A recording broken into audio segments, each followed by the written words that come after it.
Yo, yo, yo, yo. All right. So I know it looks dark in my camera footage. I'm seeing it right now. It's really not that dark. For some reason, when I put it on record, it gets dark. When I put it on photograph to take pictures, it's pretty bright. There's nothing I can do about it. So hopefully you guys still could get something from the video. But anyways, so in this video I'm gonna be going over what are the vehicles you should consider in an off-grid situation. Um, so I live off grid in my RV, as you guys can see, pretty obvious. But there's also other vehicles that are better alternative options other than this. If you look at it this following way, all right. So other better options would be a cargo van, like a Sprinter van, like the ones that Amazon, the delivery drivers use. That one's perfect. I actually worked with Amazon for some time, like 6 months, and I was able to see the space that they got in the back, and I could just imagine, just with all that gutted out, without nothing, just nothing but space for a person. It's definitely enough, for one person, even a couple. So yeah, those are definitely the best way to go. I'd say, in my opinion. Also the SUVs, if you gut them out, because the cool thing about those is they're still regular vehicles, so it doesn't require a special type of license. The Class C still works, and then the way how you maneuver it is still pretty simple, still the same way. You could pretty much fit in any public parking spot, um, without having to worry. And it's very different from an RV. An RV, it's a whole different class, a whole different license that you got to get, depending on the size. Like I think this one's a Class B. There's some that are Class A. So it's a whole different class for a reason. The way how you maneuver it is different. You gotta have a different type of technique.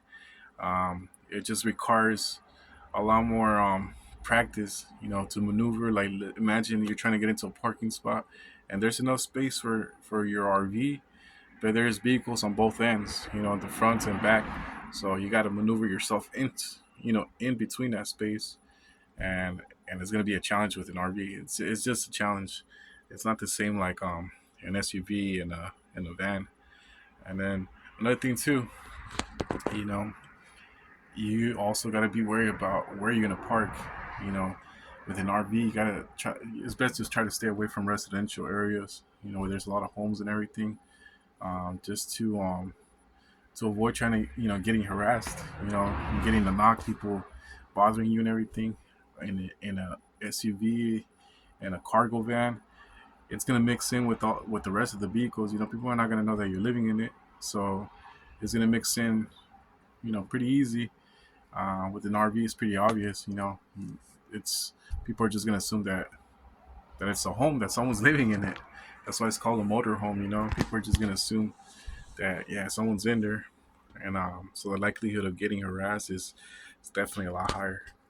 Um, but you could be like a lot more stealth like low key in a regular cargo van or an SUV. That's for me. That's the biggest benefit of having a regular car.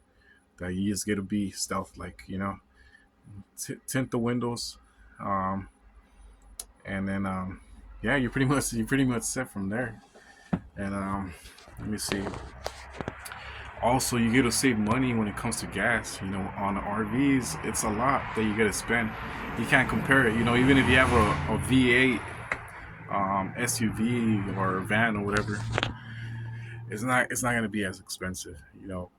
This one, I think it's a Class B, I think, and when it gets too empty and I got to fill it up, I normally could just afford $100. So that's normally what I pay to for gas. $100, and it always gives me the same thing. It always goes from empty to just a quarter full, just one quarter full.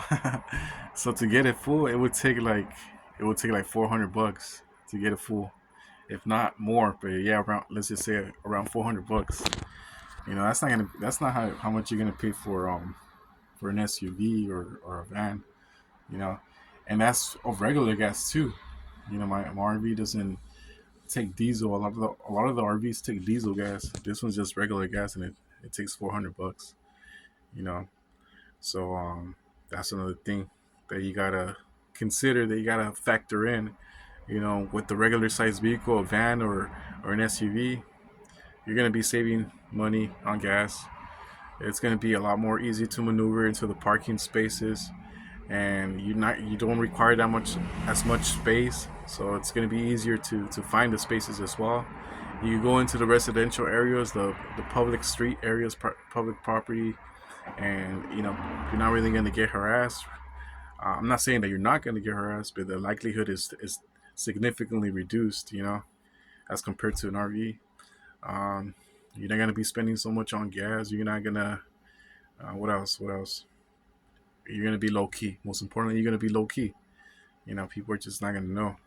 Um, Once you have those tinted windows, and of course, you're going to be running errands and going about your business, going to work or whatever. Um, so,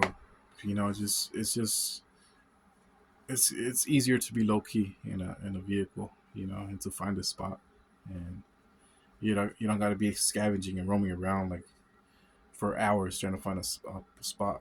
You know, so those are some things that you got to factor in when you're considering an off-grid situation, or you're already in an off-grid situation. Those are definitely some vehicles to consider: cargo van, SUV. Gut them out, get the tinted windows. You're set. You know, um, don't get me wrong. The RV, it has its benefits for sure. Obviously the space for sure, but it also has big disadvantages, great disadvantages. There's not just little things. Now it has disadvantages, and the disadvantages that it does have, they're great. They're big.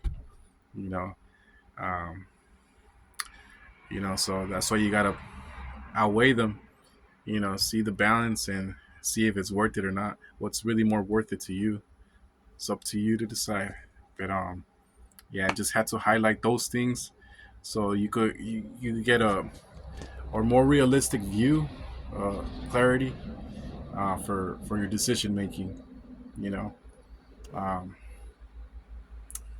hope this video helps out. I'll see you guys until the next time. Peace. Peace out, everyone.